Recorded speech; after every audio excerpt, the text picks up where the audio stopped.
Dalam suatu pemasaran, banyak sekali bentuk dan macam-macam aneka ragam makanan dari yang kecil hingga yang besar, dari yang murah hingga yang mahal. Untuk kebutuhan sehari-hari, banyak sekali aktivitas yang dijalani oleh setiap orang. Dengan aktivitas yang makin padat, membuat banyak orang membutuhkan asupan makanan tambahan yang bermanfaat untuk kesehatan tubuh. Makanan-makanan yang tersedia di pasaran saat ini memang sudah beragam, tapi umumnya makanan tersebut bukanlah makanan tradisional yang khas Indonesia, serta harga yang ditawarkan juga kebanyakan terlalu mahal. Salah satu makanan tradisional yang cukup sederhana tapi sangat cocok menjadi makanan konsumsi untuk malam hari dan sekaligus merupakan makanan yang juga cukup istimewa adalah martabak manis. Pembuatan makanan tradisional yang khas berasal dari Indonesia ini dilakukan dengan cara yang sangat sederhana, tetapi lebih higienis serta akan dijual dengan harga yang sangat terjangkau. Maka tentunya hal ini akan menarik minat masyarakat untuk membelinya. Keberadaan martabak manis sebagai salah satu makanan tradisional khas Indonesia memiliki rasa yang enak, nikmat, mengandung protein dan juga lezat, memang sudah terkenal dari masa ke masa, sehingga usaha ini memang layak dikembangkan menjadi salah satu usaha kuliner alternatif di Indonesia. Martabak manis memiliki nama asli Hoklopan. Awalnya adalah makanan khas Bangka Belitung,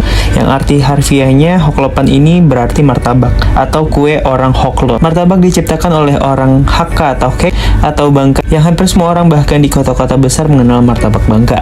Martabak adalah kue yang sangat sederhana, membuatnya pun cukup mudah. Hanya sekitar 15-20 menit martabak yang enak pun siap disajikan. Menggunakan tepung terigu, diolesi dengan mentega, ditaburi coklat butir, campur kacang tanah dan wijen atau keju parut campur wijen. Kemudian diberikan susu kental manis, selesai. Ringkasnya seperti itu. Kini isi dalam hoklopan atau martabak itu beragam. Ada pisang, stroberi, blueberry, dan lain-lain. Aslinya hanya wijen saja. Berikut gambaran umum rencana usaha. Yang pertama ada lokasi usaha. Lokasi usaha merupakan suatu hal yang sangat penting dan sangat menunjang bagi berkembang atau tidaknya suatu usaha nantinya. Dalam menentukan lokasi usaha, berikut ini adalah beberapa hal yang kelompok kami pertimbangkan. Yang pertama ada lokasi usaha strategis, berdekatan dengan keramaian dan merupakan pusat usaha kuliner di malam hari. Yang kedua, lokasi dekat dengan kampus, perkantoran, dan kos-kosan karyawan atau mahasiswa. Untuk itu kami telah memilih lokasi tempat usaha kami yaitu di daerah Tanjung Duren, Jakarta Barat. Tidak hanya dari segi offline, kami juga menyediakan layanan pemesanan via daring melalui GoFood, ShopeeFood, dan GrabFood. Kemudian pangsa pasar. Dengan penempatan lokasi di daerah yang ramai kuliner dan juga berdekatan dengan perkantoran dan kampus, kami memiliki sasaran konsumen lebih mengarah kepada karyawan, mahasiswa, serta warga sekitar yang berlalu lalang di daerah tersebut. Terlebih, daerah tersebut rawan sekali kemacetan, sehingga keadaan pasar yang ramai diharapkan berpotensi membuat calon konsumen tertarik dan penasaran untuk mencoba produk kami. Untuk selanjutnya yaitu keunikan produk kami. Mengingat produk kami ialah martabak yang bukanlah makanan baru di pasaran, hal ini dikarenakan saat ini sudah banyak usaha yang sama beredar di pasaran. Oleh karena itu, kami mencoba untuk mengemas usaha martabak kami ini sebagai bentuk usaha yang berbeda dengan usaha sejenis yang sudah ada. Jadi, inilah yang menjadi keunikan dari martabak Arema.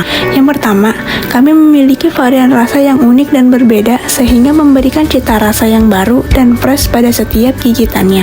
Di sini kami menyajikan varian rasa seperti rasa Thai tea, matcha, taro, red velvet, dan cheese boba. Kemudian karena topping rasa yang kekinian menjadi ciri khas martabak yang mudah diingat bagi konsumen. Selanjutnya, harganya yang terjangkau tapi konsumen bisa mendapatkan cita rasa yang baru. Dan untuk keunikan yang terakhir, kami menggunakan kemasan yang unik, mudah dibawa dan juga ramah lingkungan. Saya akan menjelaskan mengenai SWOT analisis. Pertama-tama dari segi strength, yaitu kekuatan. Produk kami yaitu martabak dikenal oleh semua kalangan yang memiliki banyak variasi rasa yang cukup unik seperti matcha, Thai tea, taro, red velvet, dan juga cheese boba. Nah, hal ini yang membedakan daripada martabak lainnya, serta harga yang terjangkau dengan porsi yang cukup. Yang kedua ialah weakness atau kelemahan. Martabak mengandung kadar gula dan lemak tinggi sehingga tidak cukup baik untuk dimakan terlalu sering. Jadi bukan juga untuk makanan sehari-hari. Persaingan martabak juga cukup ketat dan adonan yang dibuat harus habis dalam satu hari atau bisa dibilang juga tidak bisa digunakan untuk hari berikutnya. Next, kita lanjut ke opportunities atau peluang yang dimiliki. Lokasi yang kami pilih cukup strategis yang diharapkan mampu menarik konsumen baru untuk awal karena kami juga baru memulai usaha. Nah, untuk multi channel yang kami gunakan juga cukup populer yaitu GoFood, GrabFood, dan ShopeeFood. Oke, terakhir ada threats atau ancaman yang perlu kami waspadai untuk kedepannya. Pertama, itu dikhawatirkan konsumen akan cepat cepat bosan karena terkesan camilan yang sudah diketahui banyak orang. Terdapat juga banyak pesaing atau penjual lainnya, cita rasa yang monoton atau itu-itu saja dari martabak, serta bahan baku yang berubah-ubah, fluktuatif, yang menyebabkan modal bisa lebih tinggi daripada biasanya. Saya akan lanjut membahas mengenai pengamatan lingkungan yang kami rasa perlu untuk mengidentifikasi apakah lingkungan usaha yang akan kita gunakan itu strategis atau tidak. Sebagai awal dari pendirian suatu usaha, hal pertama dilakukan ialah melakukan pengamatan atau survei langsung terhadap lingkungan sekitar tempat mendirikan usaha. Adapun tujuannya ialah mencari peluang usaha yang sekiranya dapat berkembang dengan baik untuk kedepannya. Dari hasil pengamatan tersebut, dapat kami simpulkan bahwa masyarakat sekitar lebih gemar mengkonsumsi camilan. Terlebih, pada malam hari, kawasan Tanjung Duren sangat ramai dengan orang berlalu lalang dan juga merupakan pusat kuliner. Hal ini sangat mungkin dapat mendorong berkembangnya usaha kuliner, terutama usaha makanan ringan. Nah, oleh karena itu, kami mencoba untuk membuat suatu usaha kuliner, yaitu usaha martabak Aroy Mak-Mak. Langkah selanjutnya setelah mendapatkan ide untuk mendirikan suatu usaha adalah membuat planning usaha. Nah, di dalam planning usaha ini dijelaskan tentang latar belakang usaha, jenis usaha, lokasi usaha, strategi pemasaran, jadwal kegiatan, sumber dana, estimasi biaya yang diperlukan, penerimaan, serta keuntungan yang akan didapatkan. Lanjut, saya akan menjelaskan strategi pemasaran. Dalam memasarkan produk ini, kita memiliki strategi pemasaran yang kita anggap cukup berguna, seperti membuat produk martabak dengan variasi rasa yang unik dan berbagai macam, dimaksudkan untuk memberikan keleluasan kepada calon konsumen untuk dapat memilih rasa yang mereka sukai. Kedua, menjual produk dengan harga yang terjangkau oleh masyarakat. Yang ketiga, membuka satu gerai di daerah yang cukup strategis. Yang keempat, membuka pasar online multi-channel seperti GoFood, GrabFood, dan Shopee Food, yang dimana calon konsumen lebih gampang untuk mendapatkan produk yang kita tawarkan.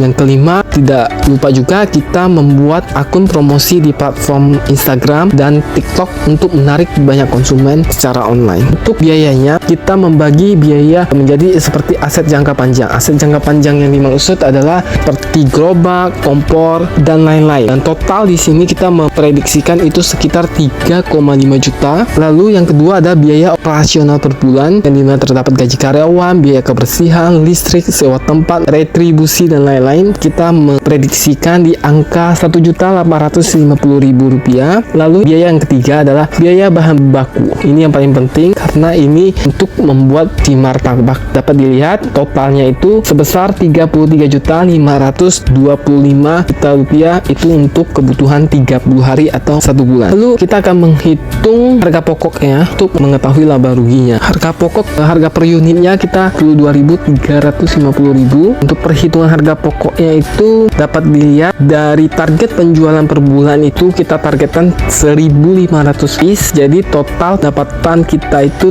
18.975.000 per bulan kalau terjual 1.500. Dengan perhitungan laba rugi, 1 bulan kita bisa mendapatkan keuntungan sebesar 17.125.000 per bulan jika terjual 1.500 piece. Untuk penentuan harga jualnya itu kita dapat dari, kita jual 35.000 per porsinya, itu kita dapatkan dari harga pokoknya itu 1 unit 22.350. Kita markup itu sebesar 55%, jadi keuntungannya cukup banyak per porsinya, jadi kita bisa jual 35.000 per porsi. Selanjutnya itu kita juga memprediksi menghitung BEP-nya, dimana BEP-nya itu batas minimal harus menjual agar tidak rugi. BEP per bulan itu minimal 146 piece atau 146 porsi. Kalau kita bulatkan itu sekitar 150 porsi per bulan. Dengan menjual 150 porsi per bulan, kita sudah berada di BEP atau batas amannya.